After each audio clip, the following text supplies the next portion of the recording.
Like, comment, share, and subscribe. Pause the video right now to check out my social media, my radio show, and thatdrummerguy.com. And most of all, enjoy the following presentation.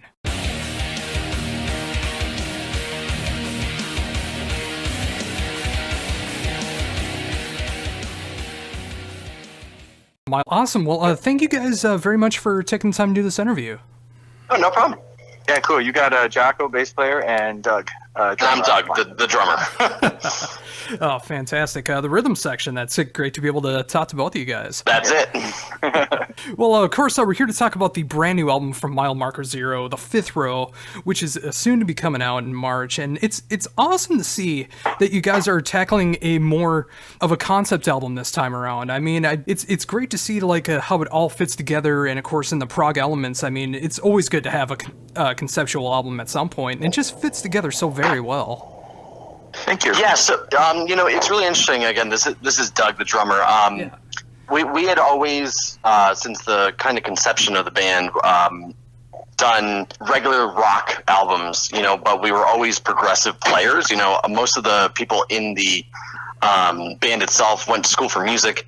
Our guitar player is a jazz fusion player. He's like obsessed with Alan Holdsworth and things like that. So, we were really players, and we were trying to do this mainstream thing for a long time. But then, we were looking at the trend in progressive rock, especially with kind of Rush being out of the picture now and kind of wanting to go back to our roots, being like, why don't we just do a concept album and try to knock it out of the park? And, I think we really did that with The Fifth Row.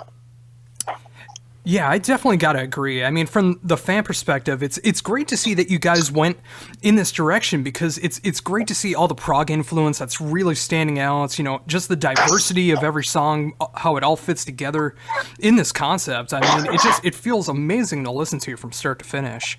Well, thanks, man. I appreciate it. So, with that in mind, I mean, how long did it take to get this off the ground from like a concept to the studio? Jacko, you want to take that one? No, why don't you start? Because I came in the middle of the process. Oh, that's true. Okay, so we probably started the process or this idea of a concept album, I would say 2.5 years ago. We had a different bass player at the time, and before Jacko was invited in, and we were nervous about it, and we were also kind of nervous about the scope of it, as well as trying to build some sort of narrative that would not be too cheesy, and trying to really figure out, how can we write a concept album that had great music, great songs, not just like crazy playing, and try to bring back themes and things like that, kind of like 2112 or not Images of Words, Scenes from a Memory from like Dream Theater, stuff like that. So we kind of had an idea of what we wanted, like as far as an end game, but getting there was crazy. So it took a really long time. I mean, I just looked back at a post on Facebook that I finished recording drums for the album last January. So, it's been a year since I recorded the drums for the album, just to kind of get the finished product in hand. Yeah, it's amazing how that can work out. And I imagine with that, I mean, with like having over a year since you did your part, I mean, it's got to be a gratifying feeling to finally be able to get this album out. Yeah, it's really cool. I purposely haven't really listened to it a lot. For instance, I didn't really get a mastered copy until about a week ago, mainly because I wanted it to stay fresh in my excitement, since you plan so long on how to rehearse. First, writing the parts took forever, then rehearsing the parts took a long time to make sure I could go in there, because we only had about 3 days of studio time for the drums, because we did everything else ourselves, and we recorded drums at this wonderful studio in Stamford, Connecticut called the Carriage House Studios. They did a bunch of albums. One of their biggest being, I believe, Cowboys from Hell for Pantera, I believe. They recorded there, but after that, I was kind of like in the background, when guitars are being recorded. And since it was a long process, mainly because we were doing it ourselves, and we had that freedom of, basically no time limit, only what we wanted to put out and the end date, that, now when I listen to it, it's fucking awesome. It's absolutely fantastic. I'm always really excited to listen to it. I usually listen to the album at least twice through straight, because every song I'm just like, man, this is like really good. This is like really a great song, and the parts are sick. So Yeah, that's so cool. And it's so great to be able to be so happy about the music that you're making, too. I mean, rather than feeling like it's a chore or anything, you know, it's like, I definitely think you went about things the right way, like taking your time listening to it, not listening it too much. So when it comes time to really promote the album, it's not like, oh, I just made it a year ago, we're already thinking about the next album. It's still going to be fresh in your mind. Yeah, totally. I totally agree. You know, and it's really funny because even though I'm super proud of everything that we as a band have created over the past 8 years, excuse me, it's really crazy to think about how I've never been like this excited to showcase something to, you know, our fans, my family, and you know, like my wife. Like every time I'm like, I'm really excited for you guys to hear this. You got like one more week before it comes out, so it's really interesting to see how that, you know, how my emotions play into it too. Oh, definitely. So, Jacko, you said you got involved about midway through the recording process. How did you end up joining the band, and what did you add into the album? So yeah, they had been auditioning and playing with some different bass players, and I had been on the scene with these guys for a long time. I am and was a huge fan of the band, so I'd be at their shows and stuff like that. And I've known Doug a long time, and I've always been trying to do a project with Doug, and finally got him to join one of my top 40 cover bands, you know, to make some extra money on the side. And it was great. So we had a nice friendship going. And one day at rehearsal, you know, we kind of just went when I had found out that they were looking for a bass player. And of course, you know, I did that coy thing where I'm like, well, if you need a bass player, let me know. And then like, I think I just planted the seed a little bit, because the next thing I knew, I'm getting a call. And so they brought me into jam, and I learned a bunch of songs off of their EP, Young Rust. And my real interest, though, in the world of music has always been producing. And I know that they, for a long time, had been self-produced. So I kind of put it on the line there, which was, you know, you're going to bring me in as bass player, but what about, you know, bringing me in as a producer? I'm the new guy. I don't know you guys musically that well. I haven't been in your rehearsals. I don't know your drama. I don't know who likes what or who hates who. You know what I'm saying? So I think the biggest element that I added was, I guess, not to be too grandiose, but I guess I added balance. A voice that was fresh and able to sort of bridge a very old relationship. I mean, Dave and Mark, who are vocals and keyboards respectively, they've been in the band. They started this band in high school, I think. Doug, help me out with that. 23 years ago. Yeah, I was like 8 or 9. Yeah, it's really outrageous how old and the relationships are. So to come in and be able to sort of I'm not going to use the word organized, because I don't think they needed to be organized, but definitely to be a voice that was you know, I had no agenda. It was a balance to everybody. So I think that's what kind of gave it the spark that it has. And of course, me being totally flattered and feeling grateful to play with these guys. I mean, it's been wonderful. So I guess you could say, yeah, what I added was a lot of producing elements, and of course my own playing. But that's really it. Yeah, just it's been a great ride so far. It's been a couple of years now. Oh, that's awesome. You know, it's great to see when band members are able to do this DIY style where they're able to incorporate other things, you know, more than just playing. So when you do have that producing aspect, you don't have to pay out for that in another way. Or totally. If, you know, with promotion or other things like that. I mean, it's one thing to be able to have the skills to be able to play the music that's being needed, but when you're able to add more than just playing, that's always a great thing. Yeah, that's great. Yeah. Yeah, I agree 100%. Jacko really brought a lot to the table. You know, we as a band before Jacko was kind of brought in, never got to that next step in our production. You know, not saying like, you know, there's a lot of, you know, backing tracks and stuff like that. You know, we're actually playing almost 95% of everything that you hear on the record. But we never did that with our old material. It was more like, okay, this is a rock song. We got it. And maybe we'll add like a tambourine here, you know, like, and that was really the extent of it. But now, you know, we have, you know, we would never have thought in a million years to actually have like a violin interlude between songs. You know, that would never be a thing that would come across our mind. But one day at rehearsal, we had all the tracks recorded, and we listened to the album straight through, and then all of a sudden there's an interlude track that Jacko wrote, and it was just placed in there. He didn't even tell us. And we were like, holy shit, this is awesome. So stuff like that was really cool to see, and we're really grateful to have Jacko in the mix now.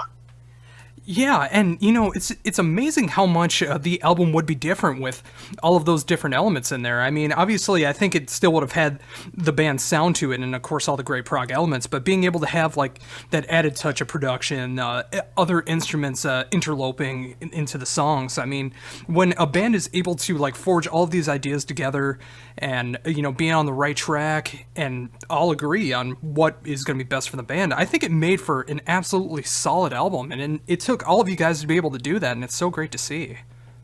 Thanks, Josh. That means a lot, man. I'm glad you liked it. So, outside of me, what has been the reception that you've heard so far for the album? Jagger, you want to take that one as well? Yeah, I mean, we both probably have the same experience. I know that we had a listening party last week for a few invited guests that went really, really well. A lot of people just seem to be really psyched for the band and for this new direction, kind of echoing almost all the sentiments you've said, which is just, MMZ was a fantastic band before, and now it's just like the growth is so noticeable, I guess is the best way to say it, that people are just really, really excited because, everybody wants to see a band grow and sort of venture out into new territory, and that's exactly what the Fifth Row does.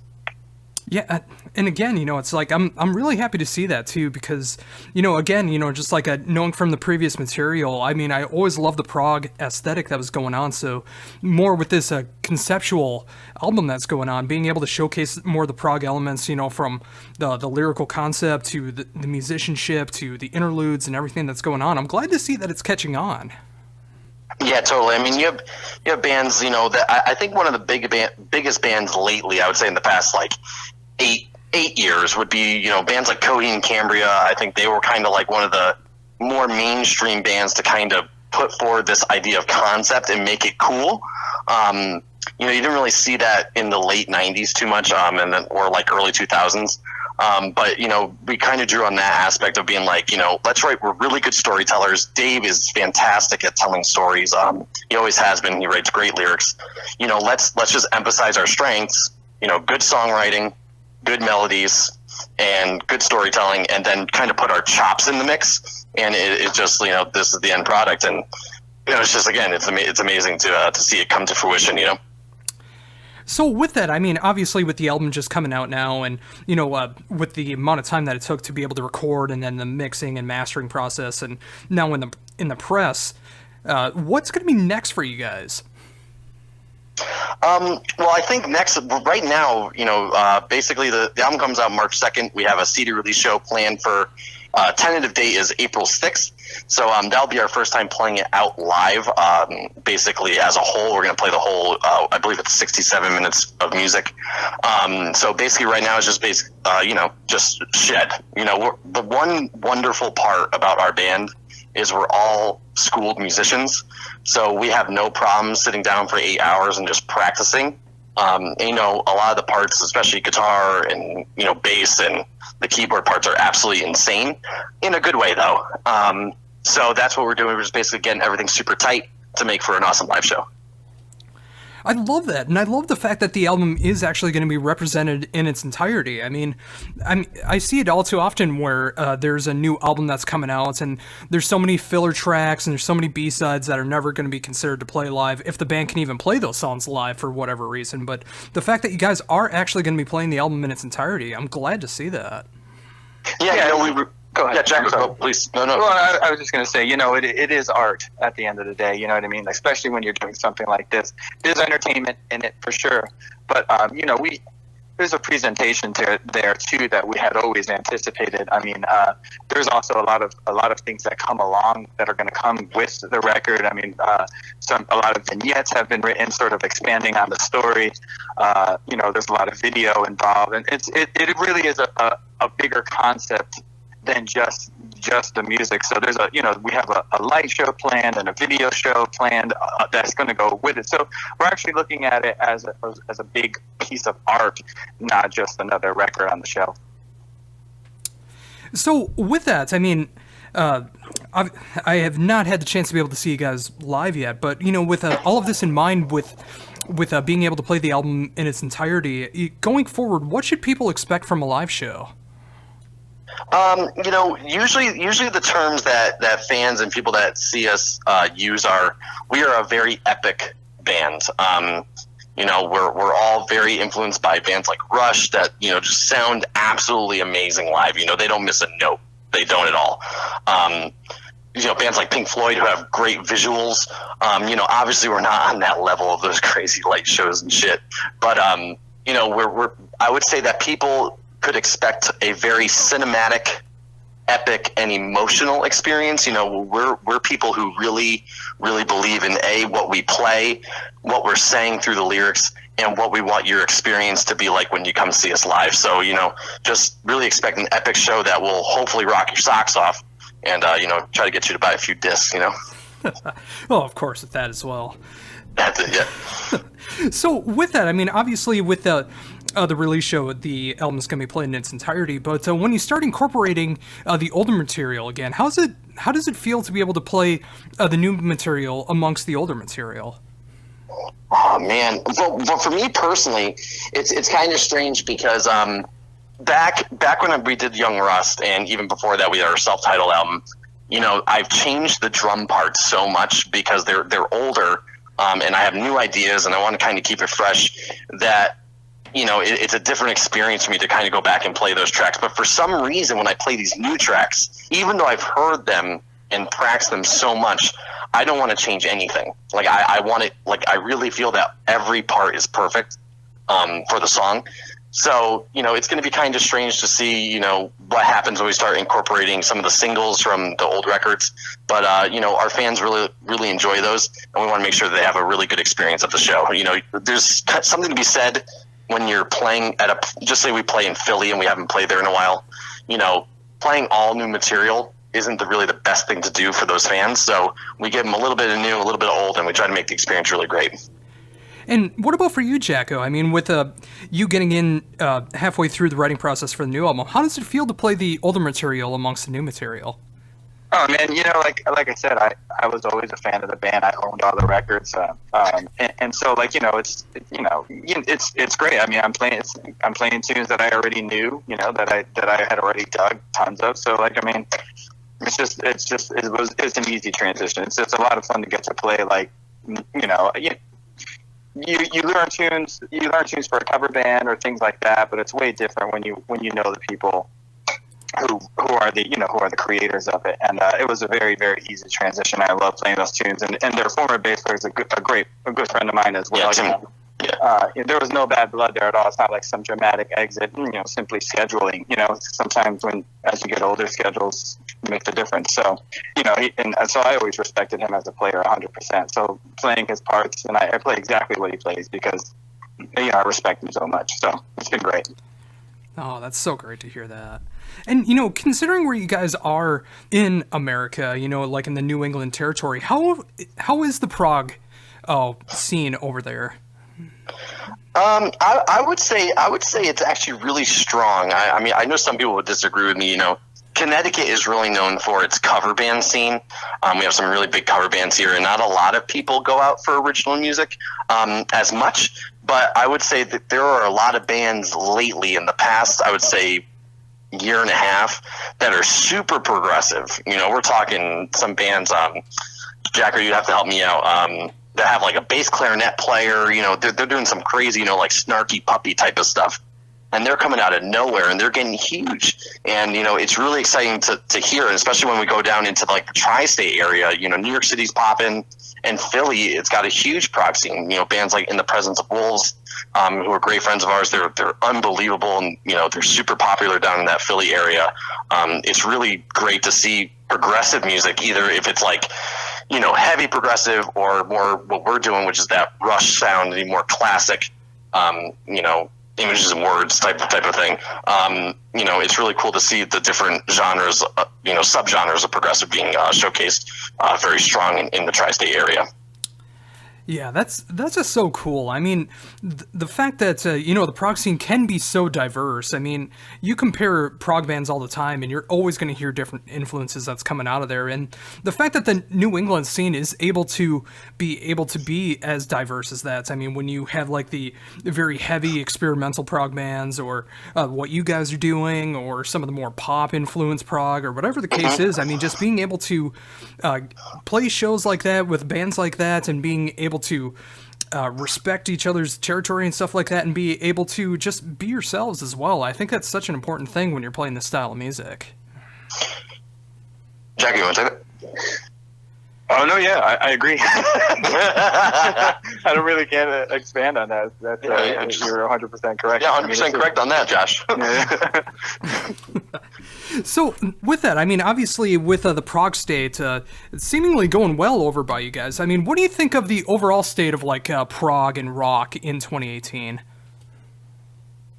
Well, again, personally, I think it's on a rise. I think, again, late 90s, early 2000s, mid 2000s, progressive music was almost looked at as a snobby form of music, almost, where kids who are really awesome at their instruments would write these crazy songs, and then no one would really come out and see them. You get like the really hardcore fans, like people who really like bands like Genesis, Yes, Rush, and so on. They were like, I really need this in my life, and I can't get to those big bands. So what can I kind of feed on in a local setting? And that kind of started to grow because people started fucking being pissed off at the radio and having shitty music all the time, and they kind of missed really awesome musicianship along with great songwriting, and again, I'm really going to hit on that, like great songs with great musicianship, you can't lose. So, I think that it's on the rise, and it's really exciting to see. And I think hopefully in the next 10 years, you'll see a whole shift of, popular music going more towards a progressive side. That would be my fantasy anyway. You know what I mean? Oh, definitely. I mean, I'd love to see that too. I mean, just the idea of making the music actually matter more rather than just writing the catchiest thing possible, or trying to make as much money as possible. Just writing with music with integrity, I feel is so important. And there is a way to do that and make it sound natural and make it sound something that can really grab a fan base. And I definitely think you guys are doing that. Yeah, I agree. Yeah, man. Thanks. I agree. Just people want some honesty these days. You know what I mean?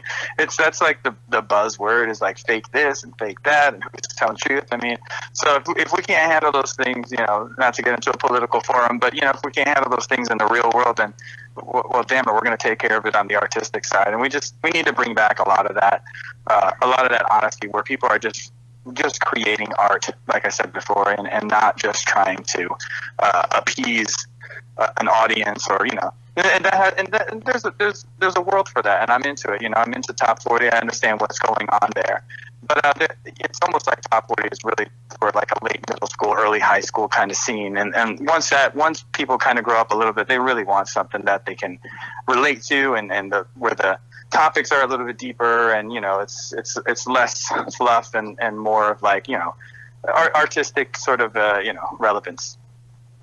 Oh, very much so. And speaking of that, with this feeling of making sure that the music is art, I mean, have you guys changed anything at all when it comes into like your equipment setup to make sure that the art is represented for what you guys are doing now? Jackie, you want to take that? Yeah, I mean, there's, as far as gear goes, I mean, what we did for this record that I think was really exciting was we knew we wanted to throw back hard to that 80s prog, where all this sort of like this vibe started. And so what we did was we went out and bought analog synths to record the record with. So when you hear the record, all those synth sounds you hear are 100% authentic. We are, they're fabricated by us in the studio. That is to say, we didn't just by a keyboard with a bunch of presets on it. You know what I mean? We turned the knobs ourselves. Dave did a whole bunch of research on, and I'm pretty sure he now would consider himself a synthesist, which is like a feat unto itself. But he learned what every knob did, what, you know, LFOs, oscillators, and we went through the whole record when we were making it and made sure that every single sound we chose was 100% designed. I think that was the biggest sort of upgrade in our sound, if you want to call it an upgrade or a change. You know, just no more are we just using presets. It was really exciting. Yeah, I agree with Jack with that. Like, even with the drums, we decided, you know, what type of sound do we want the drum set to, you know, kind of represent, and going back to those really, like, almost super attacky sounding drums that were not really flat, but you can almost hear a lot of, like, that thin drum head. So I went out and I bought, like, all, you know, my Remo black dot heads back when they used to use in the 80s, and we tracked the whole record that way. And there's really absolutely no modification to the tone, basically, than what you heard in the room. So that was probably, for me, one of the coolest things, you know. And also for me personally, I used, for the first time ever in my life, like an actual huge drum set. You know, I usually play with like a 4-piece, something like that. But, you know, there's something about when you're kind of deciding to write a prog record and you're going to have more, not like you're playing drums, but you're writing parts. Not like I didn't do that before. It's just different now with this album, that I wanted more sound sources. So, you know, like, I had wood blocks that I would never think about using in a more straight ahead rock setting. But I was like, you know what, let's just see if it works here. And, you know, the little spots where those auxiliary percussion come in really make the difference. And it's really awesome to see. So with that, I mean, obviously being able to expand upon in the studio, I mean, it obviously was for the benefit of the album. I mean, I love all the soundscapes from all the instruments that's being shown off. Is all of that going to be used in the live setting as well, or is that going to change? No, we're using it. You know, everybody's, I mean, I know, as in my little area of the stage, I have the Moogs, Moog, whatever. I have that, the Sub Fatty. I obviously have my bass with a number of pedals. Dave, I mean, he's going to be just encircled with his electric guitar, and his electric guitar setup he uses the Axe Effect pedal. But also he's got the Deep Mind by Behringer. He's got the Mini Log by Korg. So everybody's just going to be surrounded with and, you know, Doug's bringing, like, Jack, are you still there? You're cutting in now. Oh, I'm sorry. Yep, it's going to be a blast. I think I missed that last part. What was the kind of setup that you're going to be using drum-wise? So basically, it's going to be, since I can't bring, like, the whole monster set, mainly just for setup time, it's going to be, like, 2 rack toms, 2 floor toms, and then 2 roto toms, and then all the normal cymbals and auxiliary percussion that we'll be doing. Also a bell kit, because there's some live recorded bells that we did for the album, which is really cool. Kind of like, that's like Super Rush. So, you know, it's going to be really interesting to set up before shows, but it's going to be worth it in the end. Yeah, I mean, it definitely sounds like you guys got everything covered from all sides here. And I just imagine with those live shows, I mean, especially when you're going to be playing the album, that it's going to be such a great, immense experience. And, you know, just like from start to finish, all the visuals that you got planned, the musicality of everything that's going on with it. I just imagine anytime that you guys are going to be playing, whether it's the album or playing everything that you guys have, you know, it's going to make for an amazing experience.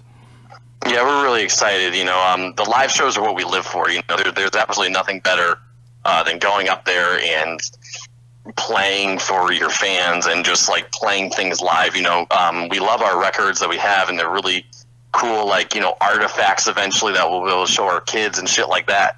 But being able to go out and play note for note what you hear on the record live is something that we're going to strive to do. You know, kind of like we said, throw it back, man. You know, Rush plays everything that you hear, you know what I mean? Pink Floyd plays everything you hear. We're going to play everything that you hear on the record, and it's going to make sure it's perfect, so that we're really excited for that.